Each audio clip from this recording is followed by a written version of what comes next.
Hello everyone, welcome to fix guideline. इस session के अंदर अध्ययन करेंगे नाउन केस। और केस को अपन कहते हैं कारक, और कारक इंग्लिश के अंदर होते हैं तीन।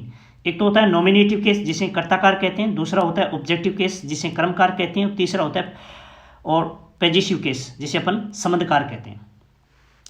अब वन बाई अपन एक एक करके सभी जो जितने भी जो केस हैं तीनों को अपन एक टेबल के माध्यम से समझते हैं, जिसे नॉमिनेटिव केस और जिसे सब्जेक्टिव केस भी कहा जाता है, ठीक है ना।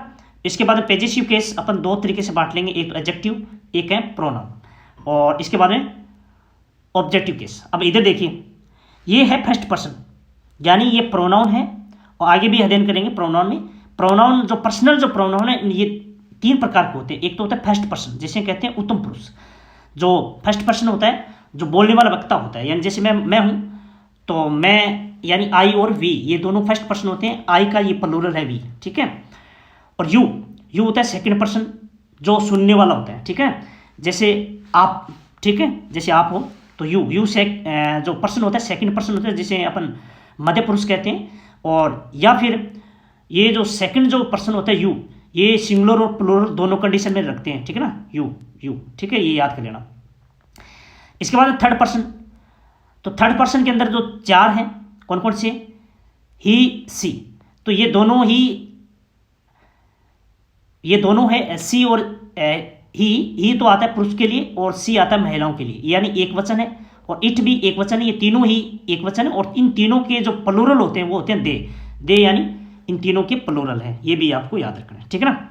थर्ड पर्सन के तो कुल मिलाकर ये फर्स्ट पर्सन आई और बी, सेकंड पर्सन यू, और थर्ड पर्सन यानी अन्य पुरुष ही सी इट दे, ठीक है। तो इनके अपन समझते हैं पहले ऑब्जेक्टिव केस। तो आई का जो ऑब्जेक्टिव केस होता है मी होता है, वी का जो ऑब्जेक्टिव केस होता है एस होता है, यू का यू होता है, ही का हिम होता है, सी का हेयर होता है, इट का इट होता है, और दे का देम होता है। तो ये आपको इसके ऑब्जेक्टिव केस याद रखने हैं, ठीक है ना। यानी जहाँ सब्जेक्ट में ये आएंगे तो ऑब्जेक्ट के रूप में ये आपको वहाँ पे अपन पोजीशन पर आते हैं, ठीक है। अब पॉजेसिव केस देखते हैं। तो यहाँ पे एडजेक्टिव केस देखिए, आई का माई होता है और प्रोनाउन क्या होता है माइन होता है।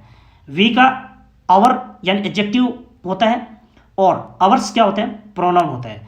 यू यूवर्स और यूवर्स, ठीक है। और ही का हीज और हिज, ये दोनों एडजेक्टिव और प्रोनाउन दोनों सेम होते हैं। सी का हर और हर्स यानी एडजेक्टिव और प्रोनाउन दोनों ही यानी अलग अलग हैं दोनों को भी एस, यानी आपको ये याद रखना है एस जो लग जाए ना वो प्रोनाउन हो जाता है। इट का जो एडजेक्टिव होता है वो इट्स होता है, लेकिन प्रोनाउन इसका होता ही नहीं है। और दे का जो एडजेक्टिव होता है वो देयर होता है, और प्रोनाउन होता है वो देयर जो होता है, ठीक है। और इसका जो ऑब्जेक्टिव केस होता है वो देम होता है।